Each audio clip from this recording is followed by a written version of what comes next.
Olá, amigos e companheiros, que a paz do Mestre Jesus esteja com todos nós, que a luz do Mestre ilumine os nossos caminhos,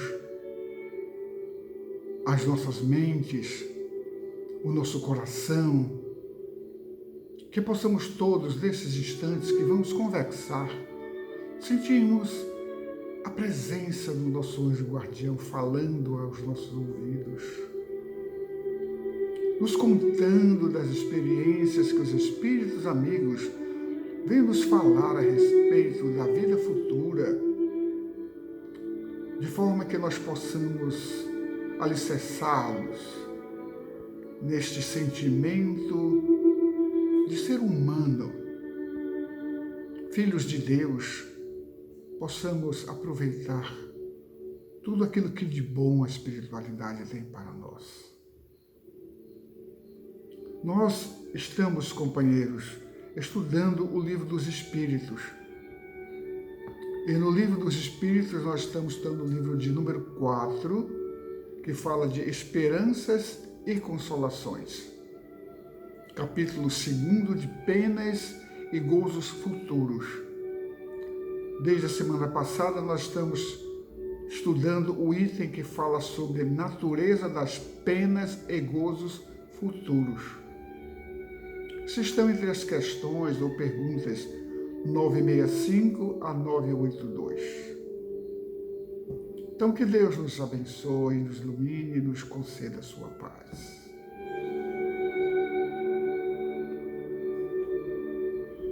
Meus queridos, nesse item que nós estamos aqui estudando, meditando, estamos estudando a natureza das penas e dos gozos, isto é, das fontes das sensações, daquilo que elas representam para o espírito dentro ou fora da matéria, isto é, encarnado ou mesmo desencarnado, no corpo físico ou apenas simplesmente no espírito. Na questão 968, nós vamos ler a pergunta que o codificador faz à espiritualidade e que os venerandos da humanidade nos explicam. Pergunta Kardec: contais a ausência das necessidades materiais entre as condições de felicidade para o espírito, mas a satisfação dessas mesmas necessidades não é para o homem uma fonte de gozo? Nós estamos vendo aí duas situações. O ser humano na matéria, encarnado, no corpo físico, e o ser humano no mundo espiritual, apenas o corpo espiritual. Então, ele pergunta se a ausência dessas sensações, das coisas materiais, entre as condições da felicidade, porque nós falamos semana passada que nos distanciando das coisas materiais e vivenciando as coisas do espírito, aprendemos de que as coisas materiais não nos levam à felicidade. Daquela máxima de Jesus, quando disse que nós temos que juntar os nossos tesouros não na terra, mas nos céus. E ele completa dizendo: onde a ferrugem não destrói, nem a traça consome. Então, a felicidade nossa no mundo espiritual está baseada na ausência dos desejos e no esquecimento das coisas materiais. Mas essas coisas é que trazem a felicidade ao espírito. Nessa mesma pergunta, ele diz: mas a satisfação dessas mesmas necessidades não é para o homem fonte de gozo? Então ele já está falando do homem encarnado. A presença das coisas materiais são para o homem material, para o homem carnal, o homem na matéria, fontes da felicidade quando ele não atina para as coisas do Espírito. Nós sentimos necessidade das satisfações materiais, pois estando nós ainda vivendo na matéria, somente nos sentimos felizes quando estamos de posse das coisas materiais que achamos nos fazerem felizes, isto porque estamos mais próximos da animalidade do que da angelitude. A nossa imperfeição nos faz desejar, vamos dizer assim, essas coisas materiais.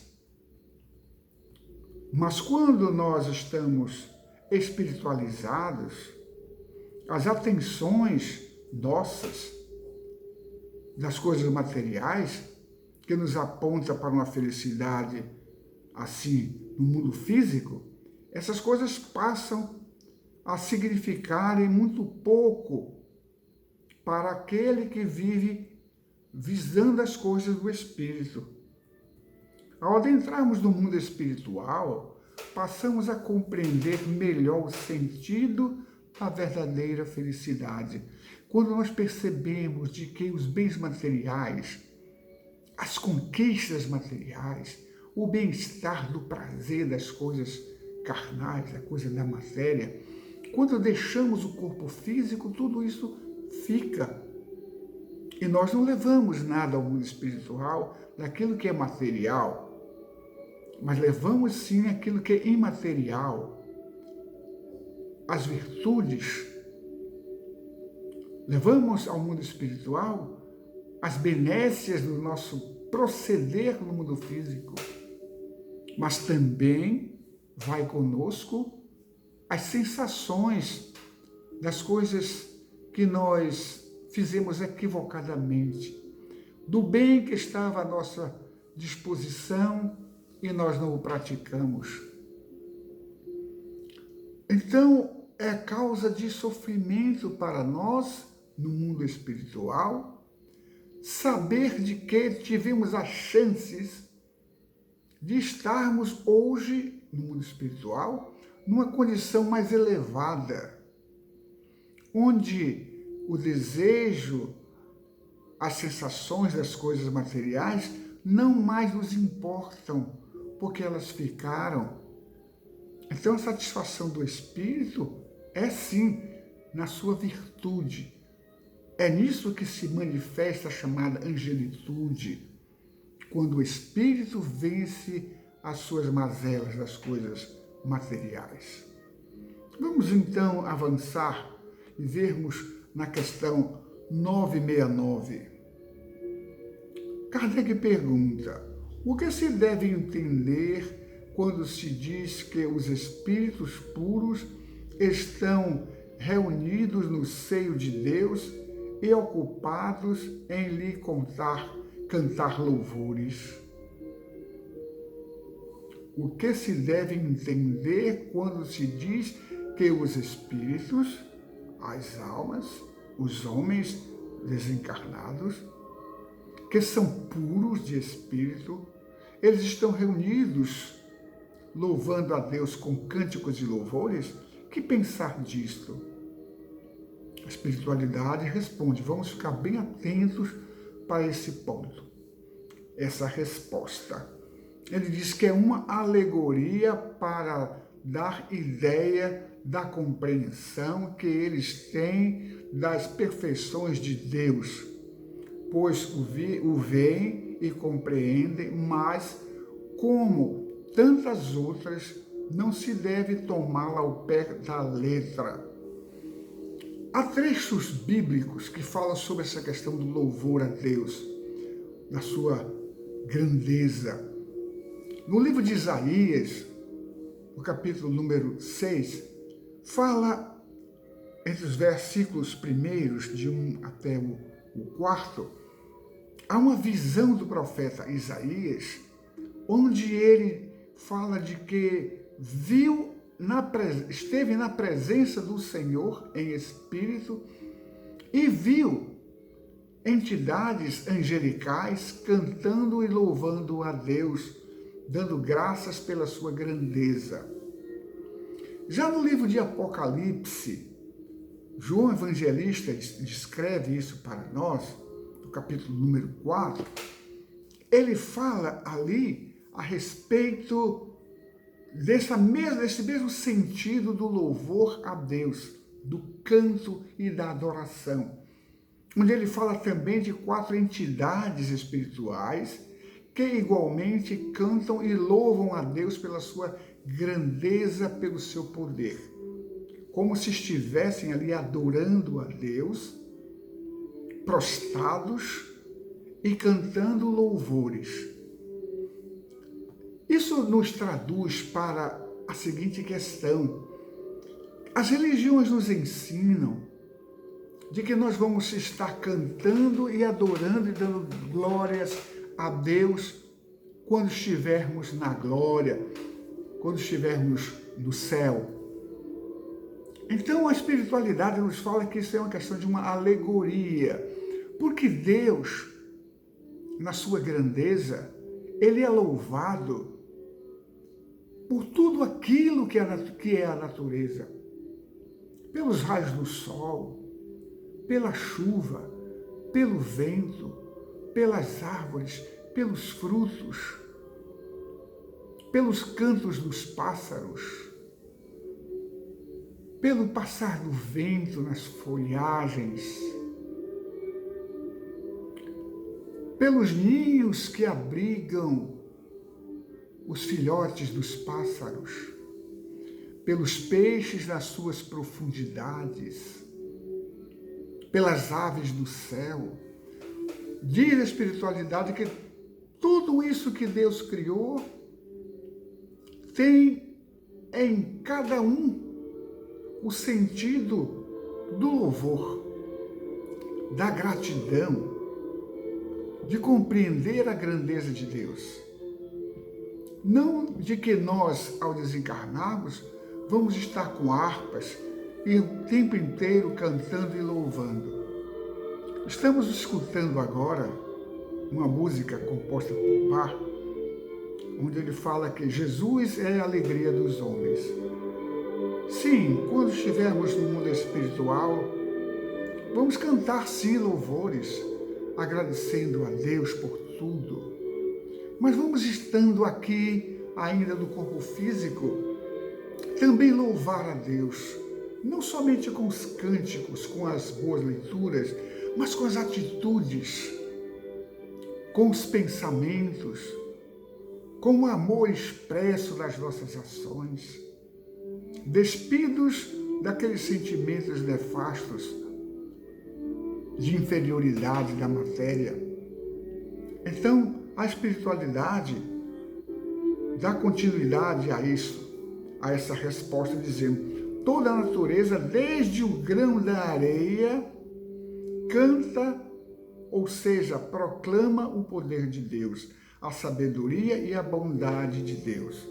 Mas não penseis que os espíritos bem-aventurados estejam em contemplação na eternidade. Isto seria uma felicidade estúpida e monótona.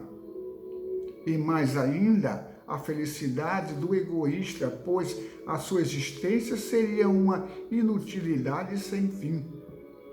Eles querem dizer que nós não vamos ficar no mundo espiritual só cantando e louvando. Nós vamos trabalhar, porque somos espíritos num processo evolutivo. Jesus disse: o meu Pai até hoje trabalha. Então, os céus, os lugares dos espíritos evoluídos, aos quais nós todos almejamos alcançar, são ambientes e lugares de trabalho, de ajudar aqueles que estão em situações difíceis, aqueles que caíram na estrada, aqueles que estão enfermos e que clamam a Deus pelas suas dificuldades da vida, aqueles que estão debaixo das marquises, debaixo das chuvas, aqueles que foram degradados das suas terras e que se encontram aí espalhados pelo mundo procurando um lar para viver. Meus queridos, os Espíritos do Senhor, os anjos do Senhor, os chamados santos, como nós chamamos na igreja, são espíritos elevados que estão aí preocupados em nos auxiliar e trabalham de dia e de noite. Quando um ser humano desencarna, ele tem a sua assistência espiritual, ele desperta no mundo espiritual e é assistido por uma falange de benfeitores que vem nos auxiliar, nos acalmar, nos equilibrar. Então tudo isso é trabalho, tudo isso é louvor, é gratidão a Deus pela sua misericórdia, pela sua bondade. Eles dizem mais, que eles não sofrem mais a tribulação da existência corpórea. Isto já é um gozo. Depois, como já dissemos, conhecem e sabem todas as coisas e empregam previamente a inteligência adquirida para auxiliar o progresso dos outros espíritos. Essa é a sua ocupação ao mesmo tempo que é um gozo. Então não pensemos nós que ao deixarmos o corpo físico, nós vamos estar com as harpazinhas tocando, cantando, em contemplação constante. Nós vamos trabalhar, nós vamos louvar a Deus pelo trabalho, nós vamos auxiliar aqueles que caíram na estrada, aqueles que estão neste momento rogando a Deus a sua misericórdia. Esses espíritos amigos, entre os quais nós almejamos um dia estarmos nessa mesma atividade, nessa mesma consciência de amor, estenderam a nossa mão, o nosso auxílio, as nossas vibrações para auxiliar os nossos amigos, os nossos irmãos do caminho. Vamos ver então o que é que Kardec faz a pergunta na questão 970. Ele diz: em que consistem os sofrimentos dos espíritos inferiores? Quando essa palavra fala inferior, não é uma categoria que Deus criou. A inferioridade nossa é fruto da nossa má ação, do nosso procedimento equivocado, do mau uso do nosso livre-arbítrio. Quando optamos pelo orgulho, pela vaidade, pela presunção, pela maldade, pela vida pregressa, ligada aos prazeres materiais, esses são os espíritos, sim, que estão muito ligados à matéria e são, consequentemente, nessa linguagem, inferior. Porque o que seria aqueles que estão mais avançados são que tomaram consciência. Mas ninguém está fadado a ser um espírito inferior o tempo inteiro. Então a pergunta que Kardec faz é que a influência que os espíritos, têm com relação a essas questões. Em que consiste o sofrimento dos espíritos inferiores? Os venerandos respondem: são tão variados quanto as causas que os produziram, e é proporcional ao grau de inferioridade. Mas, diz mais, como os gozos são proporcionais ao grau de superioridade. Podemos resumi-los assim: cobiçar tudo o que lhe falta para serem felizes, mas não podem obtê-lo. Ver a felicidade e não poder alcançá-la. Mágoa, ciúme, raiva, remorsos é uma ansiedade moral indefinível. Desejamos todos o gozo e não podem desejam todos o gozo e não podem satisfazê-los. Então, isso é em que consiste o sofrimento. É quando nós ainda estamos ligados, mergulhados, envolvidos nas coisas materiais, nos sentimentos materiais, naquilo que nos faz sofrer. Porque às vezes o egoísta, ele pensa de que com a sua postura egoística, em magoar, em querer tudo para si, em se sentir superior, não percebe de que está fazendo mal a si mesmo. E quando desperta no mundo espiritual, no mundo da verdade, tudo isso aflora. E é nesse instante que se achega a nós o sentimento do sofrimento. Então, é uma tortura para aqueles irmãos que estão em regiões umbralinas. O que seriam regiões umbralinas? São regiões de inferioridades, onde aqueles que viveram materialmente, onde aqueles que utilizaram mal o seu livre-arbítrio, que foram delinquentes para com as leis divinas e com os propósitos do Cristo, e com os seus próprios propósitos de vir aqui e evoluir. Então, é nesse sentido que o Espírito ele é atraído para regiões onde outros também, como ele, têm esse mesmo sentimento, sofrem do mesmo mal, e ali são martirizados pela própria consciência. Seria, vamos dizer assim, como vulgarmente se fala, é inferno. É um inferno astral, vamos dizer assim, onde a mente, onde a consciência nos cobra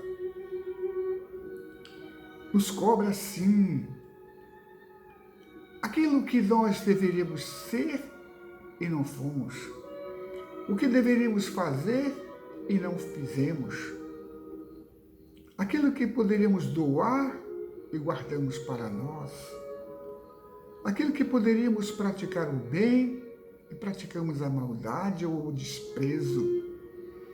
Então são sentimentos profundos que ferem a consciência do espírito e o levam ao arrependimento.